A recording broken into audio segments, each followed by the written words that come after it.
Hi guys, welcome back. This is the 22 Teachings channel. I'm Naha, and it's Sagittarius season now. It was just Thanksgiving, or as you might call it, Indigenous Peoples Day, a time that I hope you were able to center yourself in some gratitude. Gratitude is always key for being able to manifest your intentions. And there's a request that I got a lot from a couple of different videos that I've done recently, and that is to do a how-to video about working with ancestors and to go a little bit more into what that means, especially as having your ancestors as your spirit guides. So I want to talk really briefly about that. We're also going to open up a deck today. But one of the most common misconceptions about having ancestors as guides is the idea that you have to have actually known that person or met that person when they were alive. And that's just not the case. Oftentimes our ancestors are generations back before we were born. And I want you guys to consider how well you know your ancestors that you don't realize because you may have never met them. But the truth is, you are them. Everything that you inherited from your ancestors. And some of that's going to be the way that you look, the way that you talk, the little mannerisms that you have. Sure, some of that stuff you learn along the way. Some of it you pick up from friends or from your environment, but so many things that make you up, so many of your qualities, even things that are ancestral memories, they're passed down to you. So I've seen this a lot of times with my clients where certain ancestors will come through and they might say, I never met that person, or I don't know who that is. And I just want you to let go of the sense that you can't know someone just because you didn't meet them, just because you don't know their name. Consider how many important, inspired relationships you may have in your life with people that you've never literally met. And I'm talking about artists, authors that you love, anybody that is a teacher, a creative speaker, somebody that has invented something that you love. You have a connection to all of these people through their work, through what they created, through what you know about them, even though you may have never shaken hands and met that person in real life. So your ancestors are the same way, and one of the best ways to start building a relationship with your ancestors, especially as your spirit guides, is simply to acknowledge them. And you can do that in a very simple way. You can light them a candle, you can say them a prayer, you can ask them, help me to know you better. And in learning more about your ancestors, whether it is through actual information that comes to you, if they show up in a dream, if they show up to you in a meditation, or just by doing the research and asking your living relatives about those ancestors or digging a little bit deeper. There's different avenues. But ultimately, what that does lead you to is deeper self-knowledge. The more that you understand your ancestors, the more you understand where you came from, the more you're going to understand yourself. And that really is the key to magical thinking, to being a magical practitioner. Know thyself. That is the surest way to get you where it is that you want to be, which is in alignment with your higher self. So I want you guys to think a little bit more deeply about that. One thing that I'd shared at the end of one of the videos that I did with Andrew was that ancestors are really good guides to call on when you are looking to attract somebody into your life that you need in this realm. Whether that means you're looking for love, or even some other kind of person you need in your life, maybe a collaborator, maybe a business partner, maybe just a friend. You can call on the ancestors to help you out with that. And one of the things that is also helpful to put you in the best possible situation in order to draw that energy into your life is doing some repair on the family tree. That means looking back, recognizing, is there anybody that I need to bury the hatchet with? Is there anybody that I need to acknowledge? Anyone I've forgotten about? And that can be living or passed over. So taking some time to repair that family tree. Now, if there is somebody that you feel has passed away that you haven't really had any kind of reconciliation with, you can, through prayer, through meditation, through simply sitting still, you can project the energy towards them of forgiveness. You can simply open your heart and project the energy of love. If there's something that you feel has been left unsaid that you need to say to somebody, you can say it. And ultimately, you center yourself in gratitude for your ancestors, for better or for worse, how they lived their life. It is because they did live that you are here now. So just consider that. And in doing some consideration, even for ancestors who may have been troublesome, who maybe weren't such great people, that gives you an opportunity to build on that and to actually redeem the family line. So when you are a conscious creator of your life, that means that you're not only considering yourself as an individual unit, but you're also considering the past and any karma that's been passed down to you so that you can rectify that and bring things back into balance in your lifetime so that that doesn't have to be passed on to the future generations, whether it's through your kids or through your future incarnations. So you do the best that you can now. And as I said, you can call upon your guides with some acknowledgement and by sending them some love and gratitude, then you can make the request, help me to find the right soul family members that I need in my life now. And the other thing your ancestors will help you with is discovering latent talents, things about yourself you maybe didn't realize that you were adept at. So if you are feeling like you are low in the talents department, in the gifts department, or you feel like there's something, a lot of times this looks like people who feel like they don't know what their purpose is. They don't know what they came here to do. And again, oftentimes it's to build on things that our ancestors already put in motion, but maybe they weren't able to bring it all the way forward to what they wanted to do in their lifetime for whatever reason. So if you have the tools or resources now to take somebody else's work further, now remember, it might not look exactly the same, generations, things look different, but what lies at the core of somebody's work can be brought through, maybe through a different medium, but the passion, the drive can be brought forward by a future generation. So I hope that answers a few of your questions about working with ancestors. And as always, if you guys want to go deeper into these kind of things, you can come take classes with me. I go in depth on ancestors in my Developing Intuition course. That's an 8-week course I teach twice a year. All of my classes that I teach here at House of Intuition in Los Angeles. And if you want to know more about those classes and courses, you can go to my website, 22teachings.com.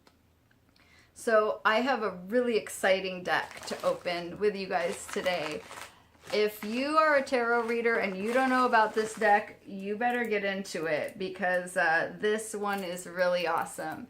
And if you have somebody that is on your shopping list this season that needs, that you're looking to shop for, this would be an amazing deck. So a lot of you have actually requested this deck, and this is the Serpentfire deck. If you guys are on Instagram, I bet you have seen this. So this deck was created by a girl named Devaney Amber Wolf, and you can find her on Instagram as Serpentfire. She actually just created a brand new deck as well. It's called the She-Wolf Tarot, I think. It's just been printed. I don't think she's even started mailing it out yet. I pre-ordered mine. But she is from Canada, Toronto actually.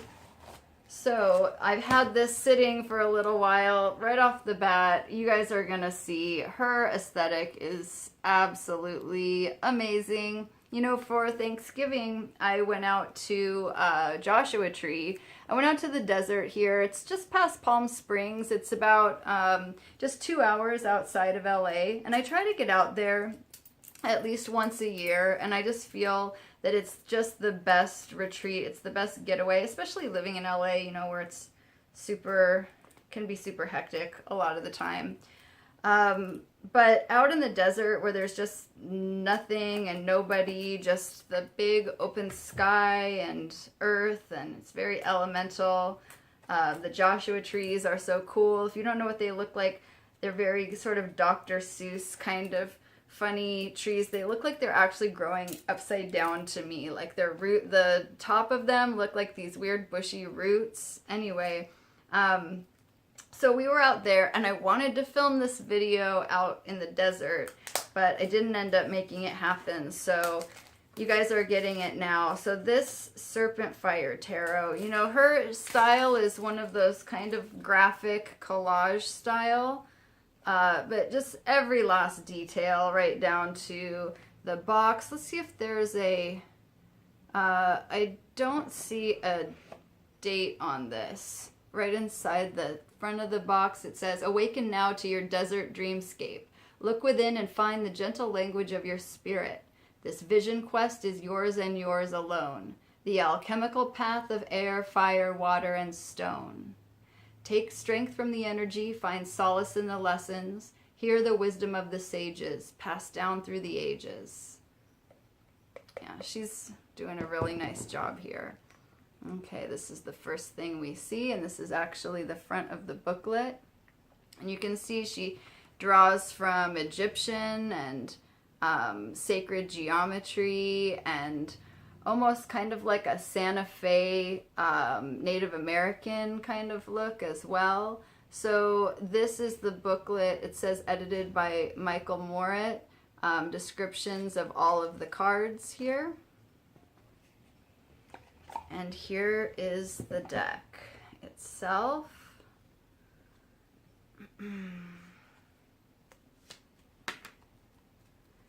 These are super, super nice, high quality cards. You can see that they're fairly glossy. I know some people like that and some people don't like that quite so much, but just absolutely beautiful.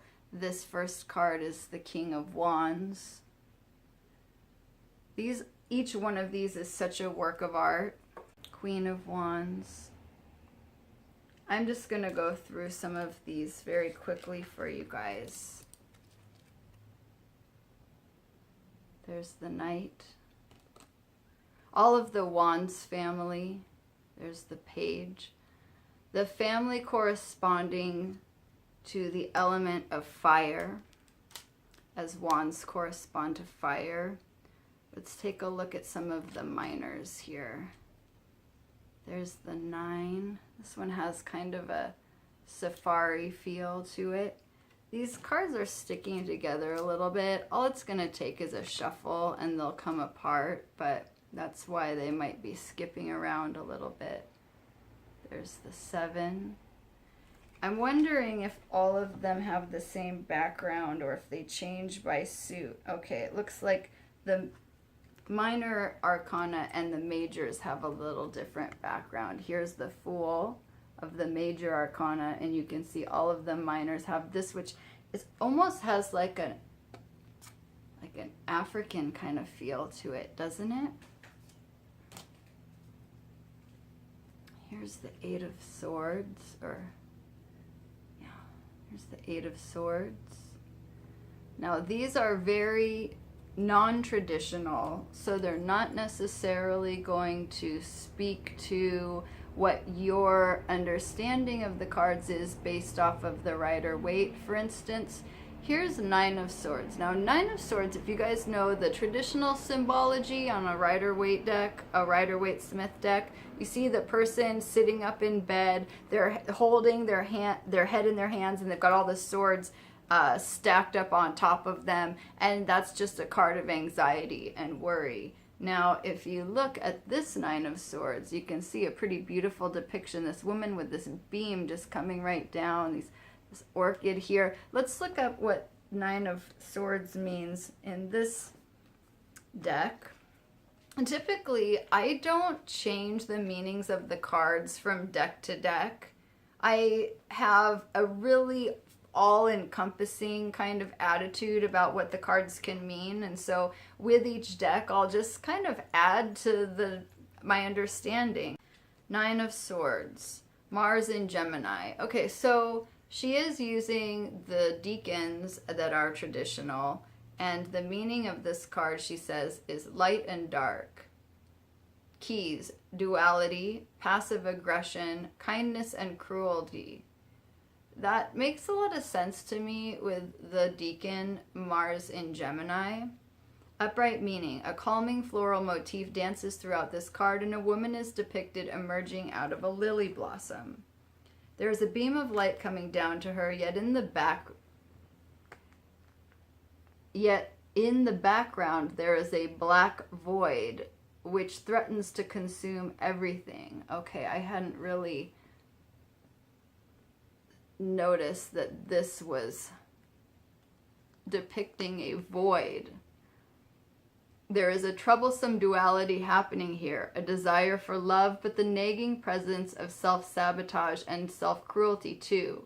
You may have a tendency to put yourself down when you actually wish to lift yourself up. This duality can be deeply frustrating. One thing that I love that she's included in this little book is a mantra for each of the cards. This mantra says, I am kind to myself at all stages of my process. Oh, wow. Look at this Page of Swords. It's a good thing that it has what the card is, what the name of the card is on the bottom, because I feel like doing a reading with these cards, I could just get lost in the imagery. I mean, they are just, each one of these is so beautiful, but they also, you know, they don't necessarily have the Queen of Swords, for instance. She's not holding a sword. There's these cactuses here, which are kind of sword-like, but there's not a lot to necessarily be a automatic indicator that this is what the suit is. Here's some more. This is an interesting one. This is Ace of Wands. And here we see this volcano. That's an interesting depiction for Ace of Wands, isn't it? So I believe Two of Wands, and see this, see those little ram's horns on there? So Two of Wands is Mars in Aries, and it is a lot more obvious now that that is what she is using as an inspiration for each of the minors. So the minors, not all 40 of them, not the aces, but the 2s through the 10s, each have a specific deacon, which means one little slice, 1/3 of each zodiac sign. So if you think there's 12 zodiac signs, divide each one into 3. 3 times 12 is 36. And then they each have a planetary correspondence. And the planet you find by putting the planets in order around a zodiacal wheel in the Chaldean order. So that's how you can get the deacons and the planets that go with them. But it's also something that is a little bit more advanced. If you've ever worked with the Thoth Tarot deck, then you might be a little bit more familiar with the astrological association of the minors. Let's look at some of these major arcana. I feel like this is the kind of deck that would be either really, really good for somebody who is an advanced tarot reader, or really good for somebody who this was actually their first deck and they weren't coming with a bunch of preconceived notions about the meanings of the cards, the Magician. And I also think that this would be a really amazing deck for somebody who maybe is not so interested in being a tarot reader, but just appreciates this beautiful artwork and wants to use these cards more as altarpieces or for doing a daily draw. I've seen a lot of people that do spectacular mandalas with these cards, kind of laying them out in a circular pattern. And I also want to let you guys know that the girl that creates these, she also writes absolutely powerful little kind of almost like journal entries on her Instagram. So they're really worth a read. The Hermit. Of course, I'm drawn to that one. I love the symmetry of these. I love just the color palette that she's chosen to use. This is the Strength card. It has those pumas, those jaguars on there.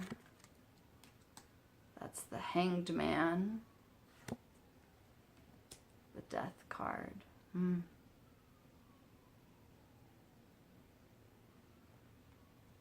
The Devil. Ooh, yes.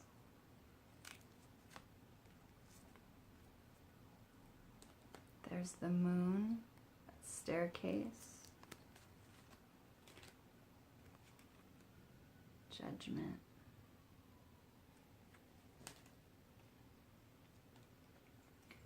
And we'll look at this final card, the Ace of Cups. Again, there's the back design.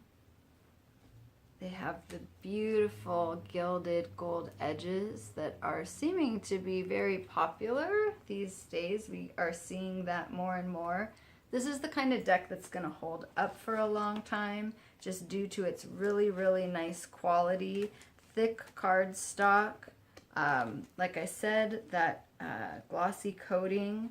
It's a relatively thick deck, so you can see how thick these cards are. It comes in this really beautiful and high quality box. So I absolutely suggest that you guys check out this deck. I'm so excited to have this one. I've been really tempted to just go ahead and rip it open. Now that it's here, I want to be able to fully explore each of these cards. Like I said, I get the feeling that this deck would be best used because each of the images are so powerful unto itself, just as a deck that you could use for a daily draw and not necessarily having to look at everything as one big spread. There's the Ten of Cups. So thank you guys for joining me today. I hope that you take some time to connect with your ancestors. If you have other questions or other topics that you guys would like me to talk about, feel free to leave that in the comments below. If you have a deck that you'd like to see, you can leave that there as well. And I would love it if you guys would take the time to just click subscribe, give us a like if you enjoyed this video, and I'll see you guys next time. Bye.